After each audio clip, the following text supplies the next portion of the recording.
ஆண்டவன் இந்த பூமியை படைத்தானே, அவன் ஆசையைப் போலவே இந்த பூமி அமையலையே.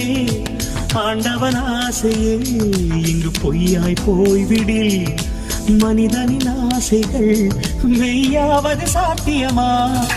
நன்மை என்றும் தீமை என்றும் 4 பேர்கள் சொல்லுவது நம்முடைய பிழை இல்லையே. துன்பம் என்ற சிட்டுக்குள் தான் இன்பம் என்ற முத்து வரும், துணிந்த பின் பயம் இல்லையே. கண்ணீர் துணியில் வைரங்கள் செய்யும் கலைகள் கண்டு கொள். காலுக்கு செருப்பு எப்படி வந்தது, முள்ளுக்கு நன்றி சொல். புயல் மையம் கொண்டால் மழை மண்ணில் உண்டு, எந்த தீமைக்குள்ளும் சிறு நன்மை உண்டு. ஓ